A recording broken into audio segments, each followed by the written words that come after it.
Then there is this, former President Joe Biden speaking out against the Trump administration's immigration crackdown in Minnesota after the second fatal shooting in Minneapolis on Saturday. Biden posted a lengthy statement to X saying, in part, quote, "We are not a nation that allows our citizens to be brutalized for exercising their constitutional rights. We are not a nation that tramples the Fourth Amendment and tolerates our neighbors being terrorized. No single person can destroy what America stands for and believes in, not even a president, if we, all of America, stand up and speak out."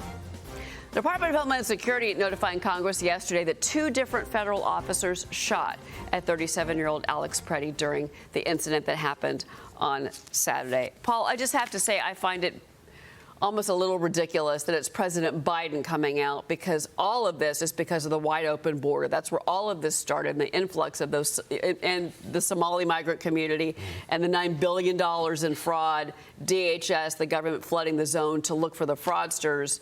And then Tim Walz, no control over his citizens. Jacob Fry, no control. I mean, I just find it rich that it's Joe Biden that's saying this. Well, let me assuage your concerns, because I have serious doubts that it was Joe Biden who wrote that tweet. Okay, so let's just establish that. But that said, 100%, this is like the arsonist blaming the fire department. They created this problem, let them in over the border, 10 to 20 million. I still don't understand how that rationale got past any sentient human being. Alejandro Mayorkas blew the whole border open, created all these programs that nobody understood. He came out and told the public, knowledgeable, knowing that it was false, that his own officers were whipping Haitian migrants. You remember that story? Right. The New York Post broke that he knew cognizantly at the time that it was false. He came out and told us. That should have been a tell for the whole country of what was going on. And look, just to bring it home, let's go outside of Minnesota where all the focus is, right? Nebraska, right now, 87 individuals under indictment for a massive ATM fraud scheme, quite sophisticated, using malware. Who was it? Tren de Aragua, Venezuelan prison gang that was imported into this nation thanks to those programs. You don't hear about that stuff because it's not necessarily bad. We were told that TDA is a chimera, it's not real, et cetera. Of course it's real. You're starting to see the rubber hit the road now. We're trying to undo what that administration did, and that's the bottom line. Well, and, President Trump also yesterday said that, you think the $9 billion that they're talking about in Minnesota is bad. He goes, well, if you think it's $9 billion, that really means, if they're saying $9 billion, it's double, it's triple that. The president said that yesterday in Iowa. And that's just one state. And that's one state. 50 states. He also said it's going like to go Nebraska, further. as you just mentioned, Paul. Right. I mean, where are the other problems? We know they're out there. And now, as you said, Paul, a great point, we're reversing the catastrophe of the Biden administration's policy of just allowing anyone to walk in. And it's hard to do that.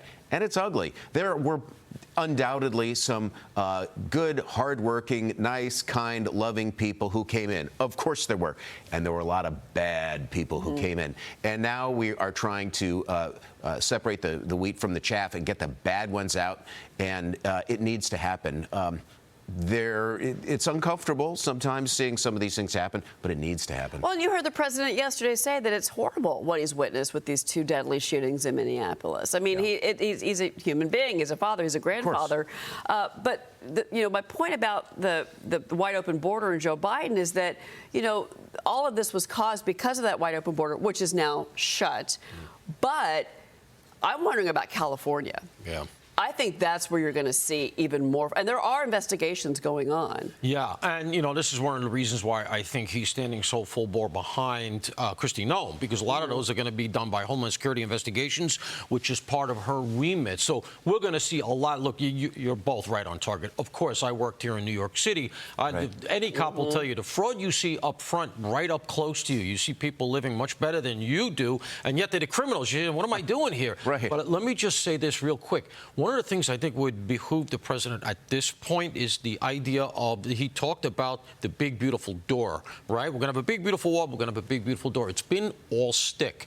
I think it would benefit us to have a little bit of carrot, something relative to people who follow the rules, who want to come into America legally, who've been in the queue for years waiting to get their citizenship, because the optic is that it's all anti-enforcement. And of course, as a nation of immigrants, that's not what we're all about. President George W. Bush, that was his plans when he came into office was immigration reform, a legal pathway for citizenship for those that we want in this country, and then 9/11 happened, and his agenda was derailed. Well, we're going to keep watching it, but again, a lot of news still breaking out of Minneapolis and Minnesota.